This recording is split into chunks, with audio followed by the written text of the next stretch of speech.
Welcome everybody to my first Wednesday night edition of the Emergency9. Have my partner here, Tambo. He was here last week, and Mr. Rick Rungood filled in for me. They did a good job. Good to be back.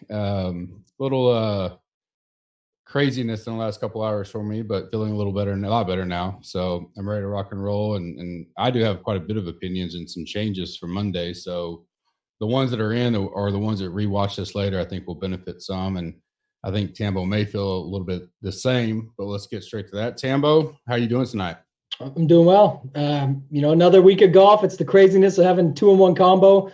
I love these Wednesday nights because, like you said, there's a lot to hash out in golf. There's still sort of an edge to be had with what you've got with swing season. And there's a lot of people playing that, like I said this before, it's not like a massive edge because it's a lot of people that are playing are heavily involved in DFS or sort of in our quote unquote bubble. But I do like this spot. I really like this tournament. It's probably, I know it's only a couple in, but this is much greater than last week or the week, we've been seeing some of the stuff that came across. So I like this tournament better.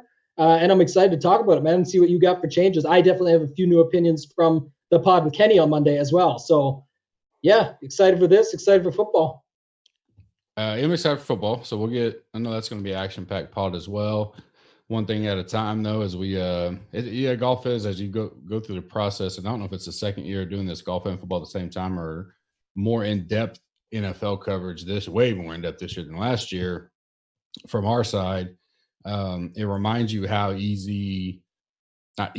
how more important to me the Wednesday night stuff is than change and adjustment, because you only have 48 hours to digest everything. Whereas NFL, it's almost that nausea night, and there's just a little tweaks here and there, maybe some ownership stuff that changes you for Sunday because you've heard 19,000 podcasts or read 20,000 articles and almost gets over analysis on that situation. Whereas golf, I think people stick to their process, and the only difference here is the fall swing leads to a lot of people that hadn't played, a lot of tournaments, don't have a lot of course history. We have a lot of that this week, so there's a lot of recency bias in what happened last week. And then you got some guys like Snedeker who's don't know why he's here. So at least I think a decent conversation. What's anything up top changed from you from Monday, mainly the 5-digit guys? The big thing for me is I said on the pod that I would probably sneak a little bit of Neiman in, like 10%, like a healthy amount on. I'm playing 50. I'm playing 58 lineups or something because I had sort of 8 or 9 mains that I made, and then I put in 50 in the $8 beyond that. But I took Neiman out of I think every single one of them. It feels too tough to pay off 11-3. You talked about it with Nagels on the pod. It was awesome. I listened to it today. You guys talked about, you specifically talked about the sticker shock.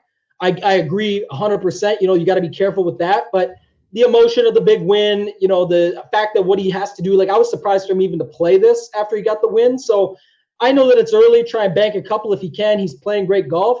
You talked about the splits. The putting splits threw me off. So I took him out completely, and I moved that little bit of ownership over to Lucas Glover.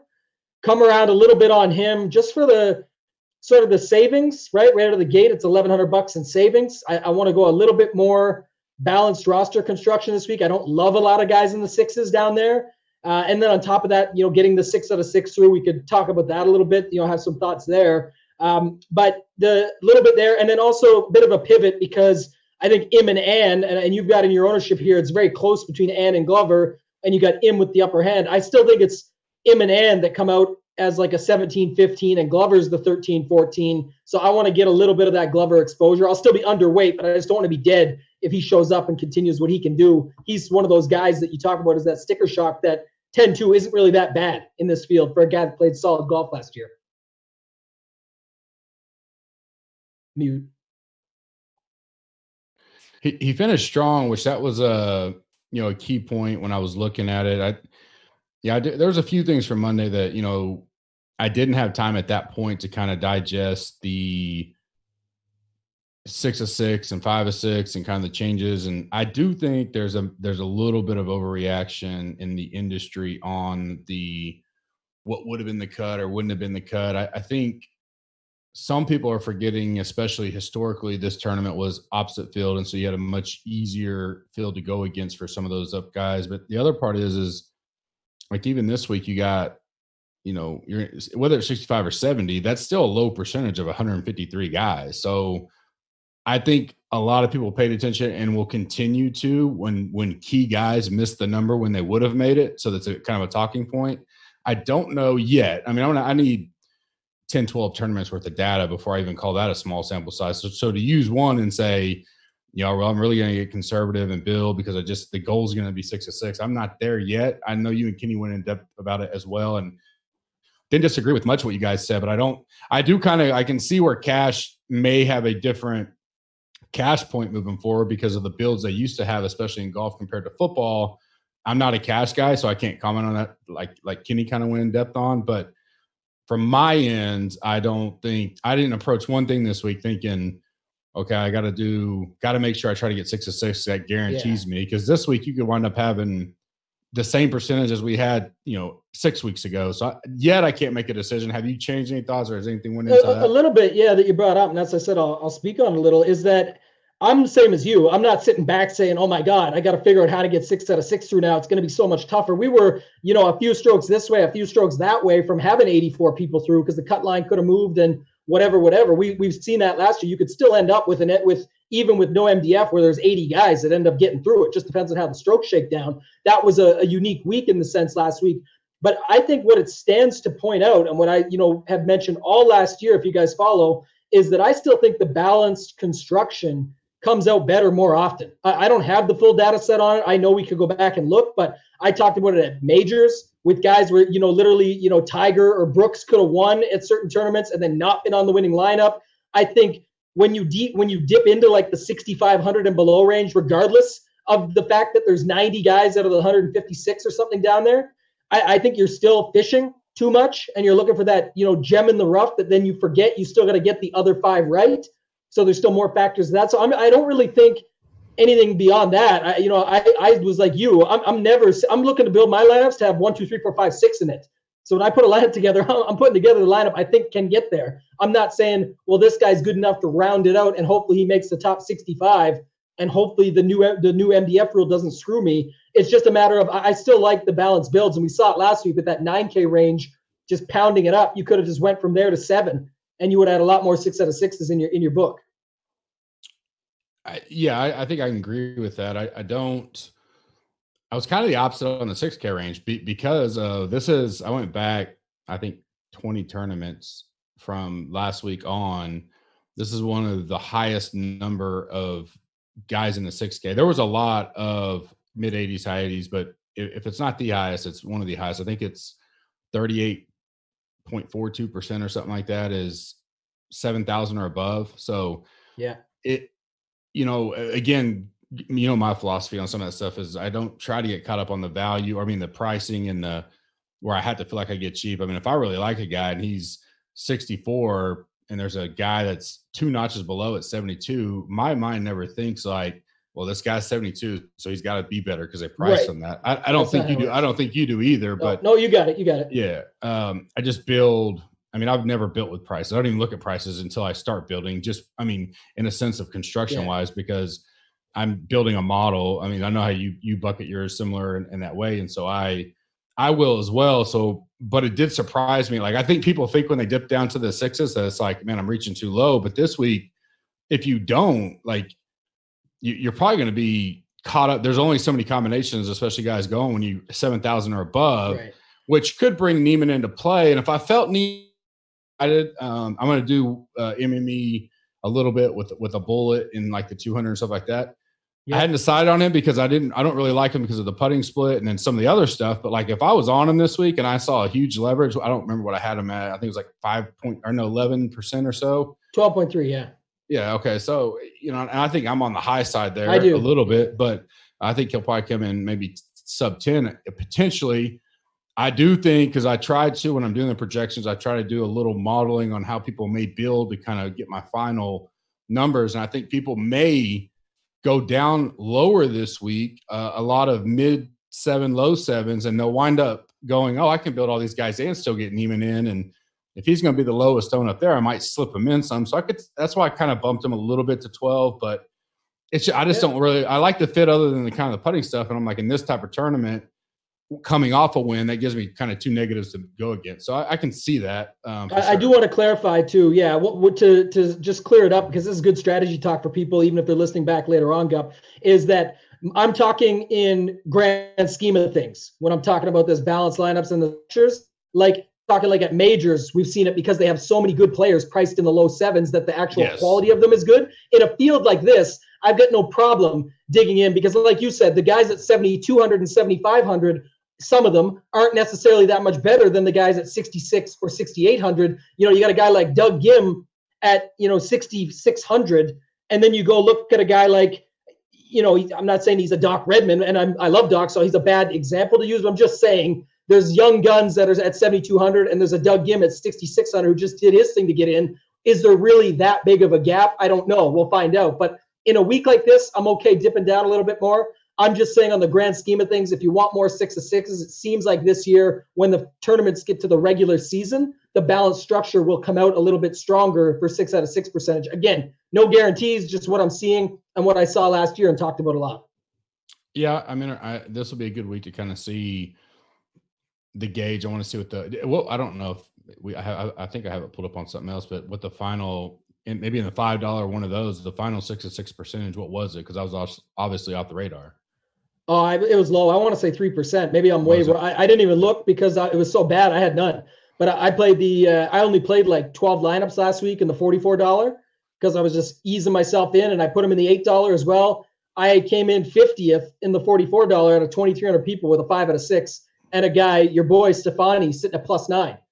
So I mean, it just shows you can get a little bit more aggressive. That's the other angle to look at it, is can you take a stance? But I really don't want to sit back and say, well, maybe my 5 out of 6 will get there. I can't see it. I see too many other opportunities for people to get there. There's too many 6 out of 6s, even 3%, especially when that field grows back to 10,000 people. You're going to need the 6 out of 6. So I'm still looking at grand scheme of things, but I'm not changing how I build. That's just how I typically build, and it will depend on the field and the pricing and how they're setting it up, just like anything else.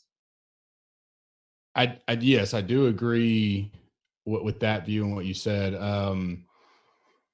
And that was kind of my only point Monday, was that if I was going to take a risk and say, well, I may go lower, let's say it's 4 or 5 tournaments, and this is like, we never see above a 5 or 6%, 6 to 6, then I may say, well, hell, if it's going to be I'd rather hit on a something that nobody has at a 6 of 6. And if I get 6 of 6 with a lower price, even if it's a mid-price guy, you're in the hunt for the big money. Whereas, yeah, there's many times before you could have a solid 6 of 6, and you still have to have like 18 scenarios work out to get there. So I could see that advantage on wanting to take a little more risk, because if you do get through, you not only gain leverage on making money, you have gain leverage on your way to the to ship it. And so yeah, certainly some game theory there, especially for someone like you who plays in the bigger buy-in, smaller field single entry.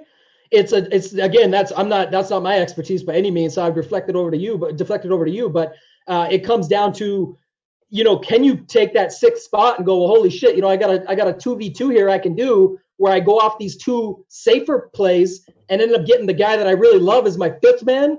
Yeah, the 6th guy's a little bit riskier, but a 5 out of 6 in that, if your actual 5 do hit like you expected, would probably at least cash something like the $200 single entry. Think about my lineup that I just talked about. If it's going to come in 50th out of 2,500 in a $44, then it's going to do very well in a $200 with 230 people. It would have come much higher. So yeah, you're not going to get the big money, but when that 6th man does hit and the rest of your stuff lines up, you're going to ship the thing wide open, maybe by 30 plus points, because it's a single entry. You can take that risk. It's definitely a good game theory conversation to have. and to think about for the future going forward, depending on what we see once we get a little bit more of a sample size here. Yeah, it will be. To your point, I think it's going to be interesting when we get up to a tournament where you have, solid golfers with great history, a lot of, and they're 7,100, instead of a Corn Ferry guy or something like that, to go see how that implies and then how it works out when you talk about the 6 to 6 percentages. And by the time we get to January, we'll have this little bit of a sample size to go, all right, does this affect our gameplay at all? And, over Christmas break and stuff, that's one thing that will be on my list, is to do some back testing and kind of see, to your point, no different than we always talk about when you got a 150 max, $5, $8 compared to a 3 max, 555 or something like that. Is there differences between those games on the 6 to 6 percentage and stuff? And that'll kind of be some of the stuff we do focus on as we start rolling out the tools as well.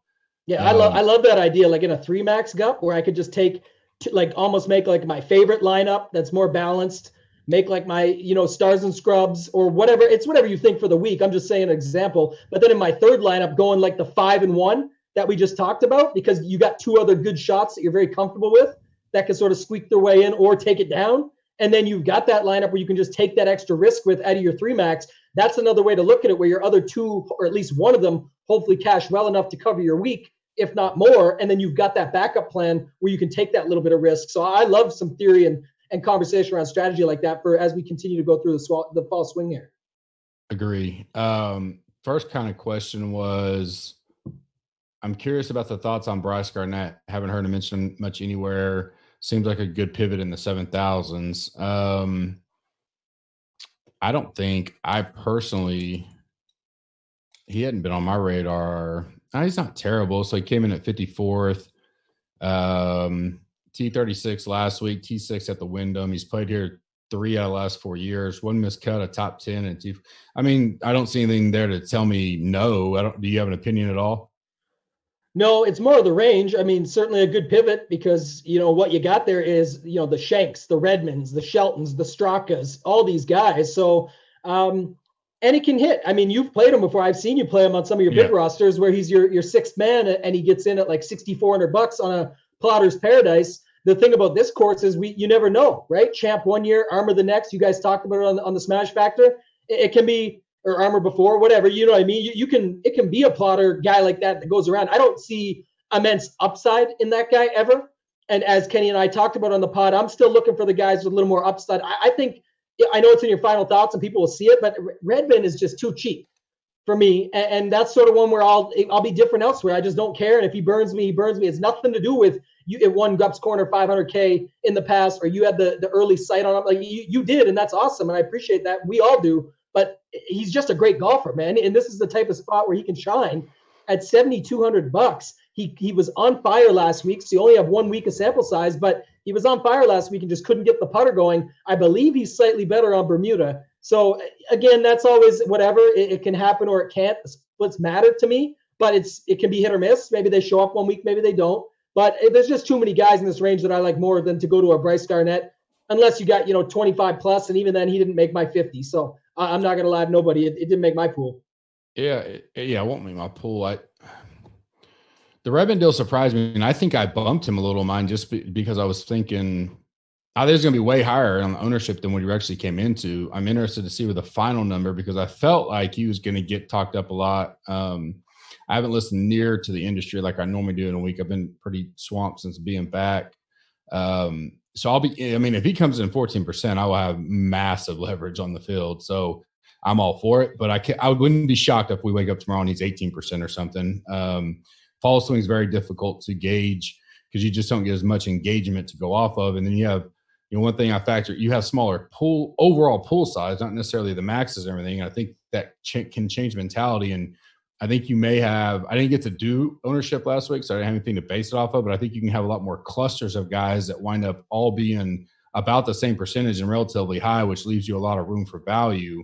So the guy just asked, what about Aaron Wise? And for me, and I kind of said this last week, but I didn't really have to test it out, but I think I will a little bit this week, is that in this fall swing and stuff, I'm not afraid to play chalk because there's tons of options to differentiate yourself or your lineups in weird, awkward fields and spread out ownership and spread out people of unknowns that I don't mind going a little more chalky. It didn't work out last week because I had like 3 pretty chalky guys. They all made the cut.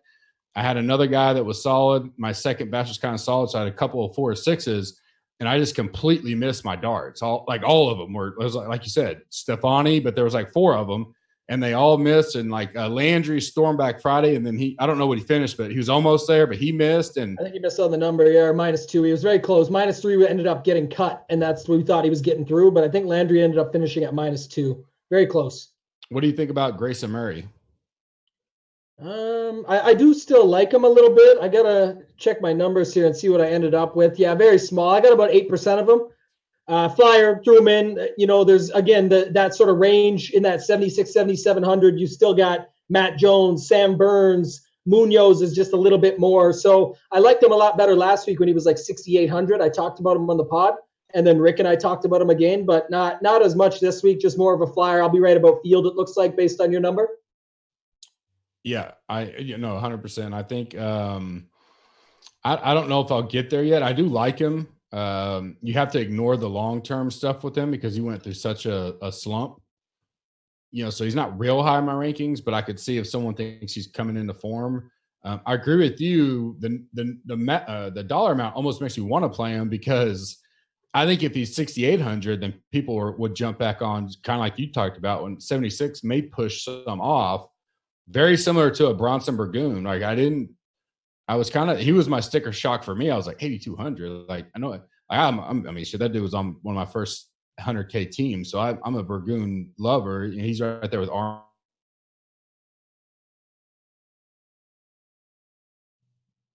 And those guys, HV3, I was stunned to see 8,200, but then I'll go to an 8,200. What's your thoughts on Burgoon? Yeah, I think he was my last cut. I'm just double checking, but I like him, but it's like you said, the price. It wasn't really the sticker shock so much. He's got good recent form. Everything's there. It's just, again, it's more what you want to do in the range and guys you like. Like I'm heavier on Wise. I kind of like Kyle Stanley as a long-term play, taking some flyers on Luke List. So I'm getting a little bit different. You mentioned it before about how, people come into this and you'll see because it's swing season, you'll see people get more clustered in these areas. So I'm not sure. What do you have Burgoon at here? I didn't even look. You got him at about 8.5%. Yeah, that's a fair number. I mean, damn, I kind of feel like I'm missing the boat if I don't get some of them in my lineups because I got Luke List in there.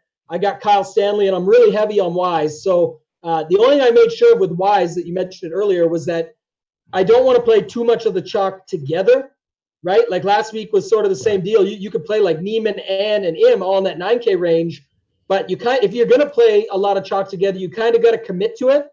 Do it in quite a few lineups and just mix up the darts. Like yourself, you said you were able to put them together, but you didn't hit on the darts. But I know you also commit to your darts, which I think is better in the long term, right? That's a stronger move because when it does hit, that's when you get paid off.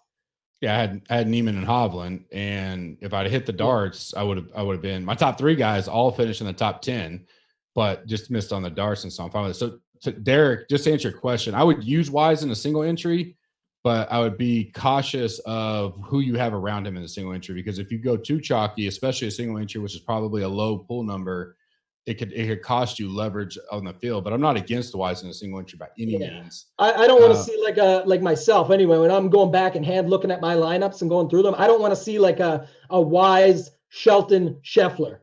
Like it's just too much of this shit, and the bust rate on those guys, especially Wise and Shelton being lower priced, is still high enough. They've got to come in the top 65. I believe they're very capable, and I like them sort of by themselves. I'm not as high on Scheffler this week, but I like those two. I don't really like Shelton that much either, to be honest. So this week's feels better for me because I don't really like the chalk. I don't like Scheffler. I don't like Shelton.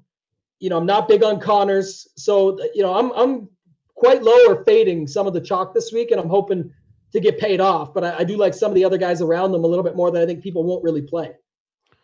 Says, I don't even know who will be the top Canadian. I know Connors is there. Is anybody even close to him as far as potential? Svensson, 6,600, late add to the field. Okay.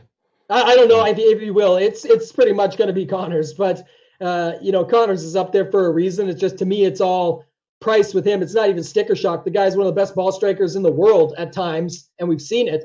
But man, he really, if we say this about a lot of people, if anyone needs a putter, it's him. So we'll see what he can do. But I think he's talented. I really like him. I think he's, given Adam Hadwin some run. even though Adam Hadwin is still very skilled and solid golfer himself. Nick Taylor's another Canadian, so he's at 8,300. He could give him a run, I guess. I'm just joking because I wrote up Svensson and I like him, and he's not even showing up. And most people won't have him because he's not showing up in any of the pools. And I don't even know if you have him on here in your rankings because he was late at. Right.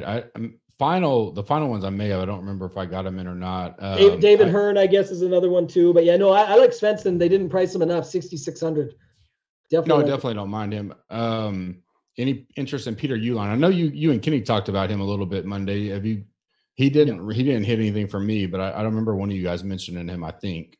Yeah, well, probably Kenny, because for me, he hit something. He hit the X button right out of my pool.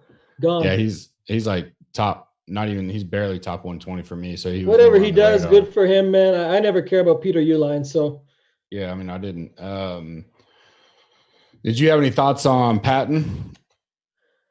Yeah, interesting spot. Yeah, I didn't. He didn't make my pool. One of the later cuts as well. Price is very fair at 6,700.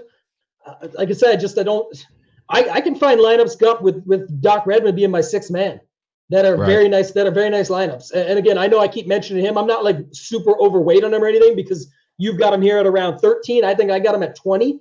I'm not burying the farm on this guy because I got enough lineups to space it out. And I think you're right. I think he will come in a little bit higher. So not to harp on that, but back to Kazire is, I just don't have the desire to play Kazire. Let's say it that way, because it's something that I kind of liked him last week. He had a little bit more link to it because the Sony Open and the Waialae Country Club was linked to the course there last week at the Greenbrier with the same developer and that sort of thing. So you could piece together some more narratives, which you guys know I love. But for me, it just didn't fit the pool. I actually like Hank Lebioda at 6,800, and I see that's the thing. It's we are still back to this spot gap where these $6,800 guys, even if they have been talked up or written up or being played, what is his ownership going to be? You've got him at 5.48. The highest guy in that range is at 7.8. Even if they hit 10, what do you always say? And I believe in it. 9 out of 10 people don't have them. 20% plus cash. So, I mean, you got the right guy there. You're good. I'm not going to take a lot of shots on that. I actually like Adam Long and I like Lebioda much more than I would like Kazire. And they made my pool and he did. Did you guys? I can't remember if you hit on this or not, but I kind of thought maybe I was crazy, but I think like Boo Weekly being $6,000 is a major misprice for his potential and his kind of course history. He was top 23 for me when I looked at my key stats, rolling stats versus the field. He was top 6, current stats top 10. He struggles putting at times on Bermuda. His recent form wasn't necessarily there, but I mean, like he made the cut at the Wyndham. I mean, we're talking about 6,000. If he makes the cut, he returns value automatically. And those at 1.8%, is that if not him, is that a type of guy because he's a veteran, real cheap?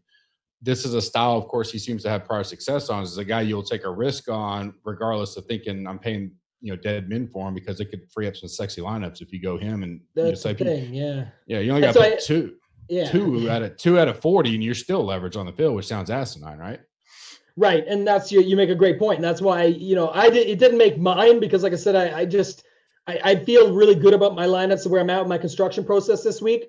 But it's two things. One, min price, like you said, stone minimum. He's got a 39th and a second here. The last 2 times, last 2 out of the last 3 times he's played here.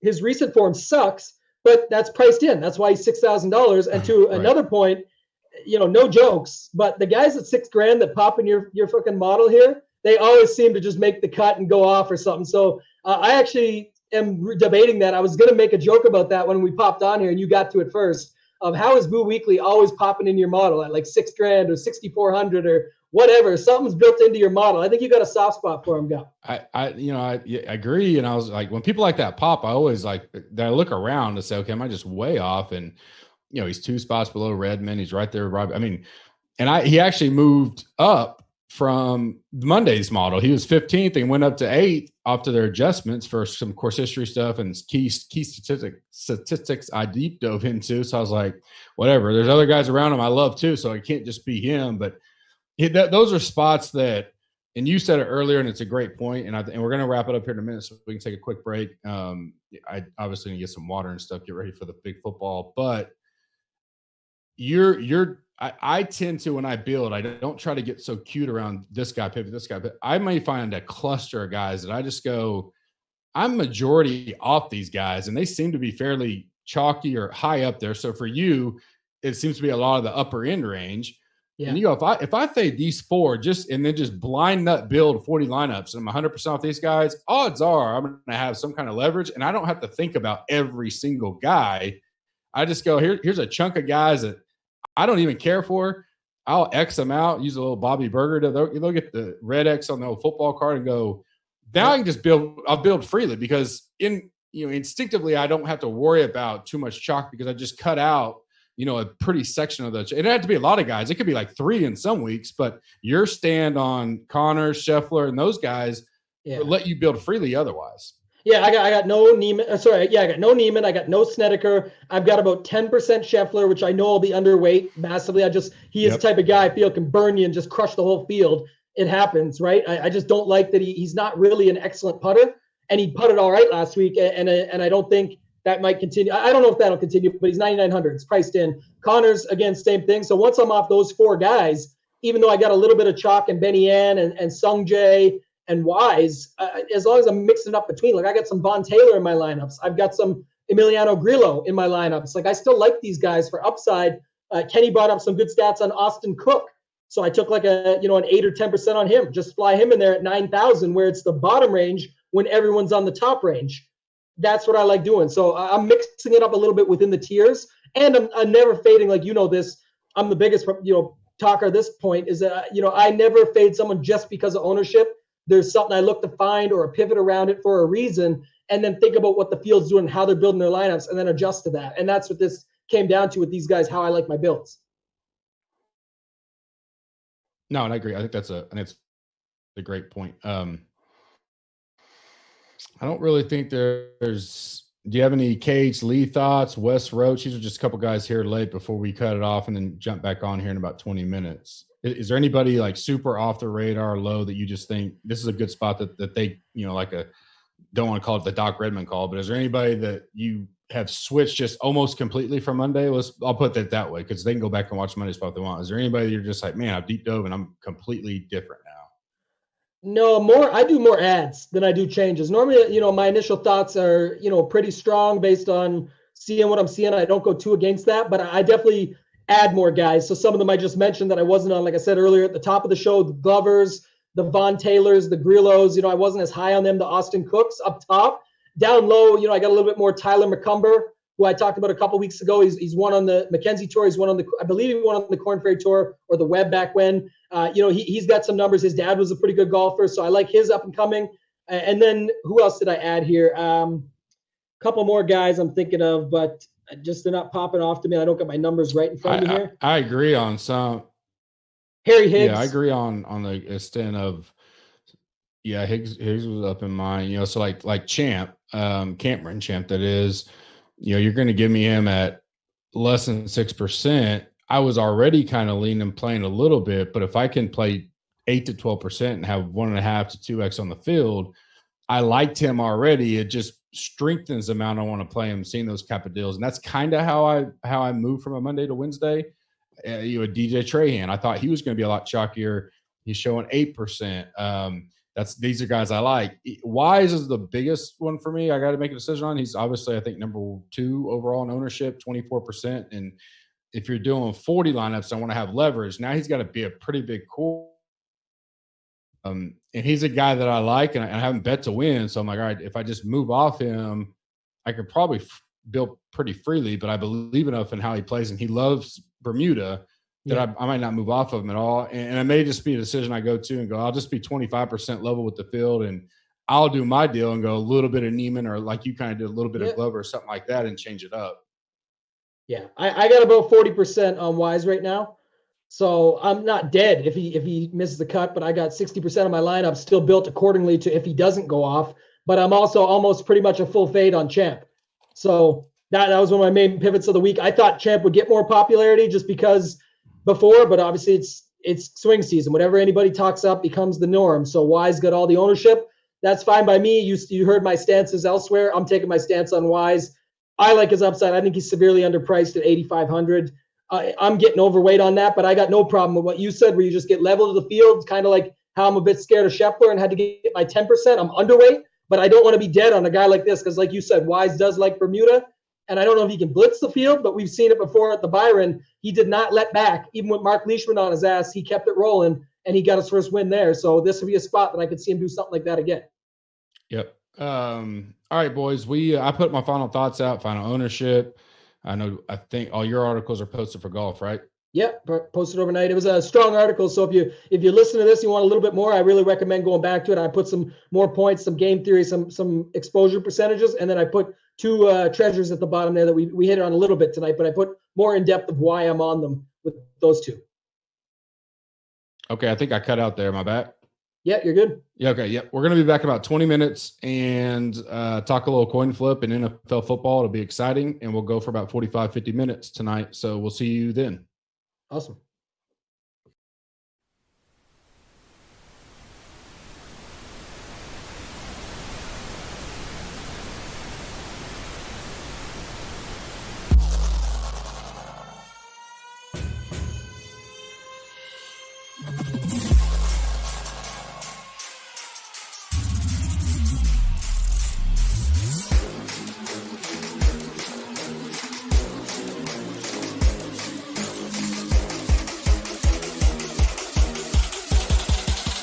I'm a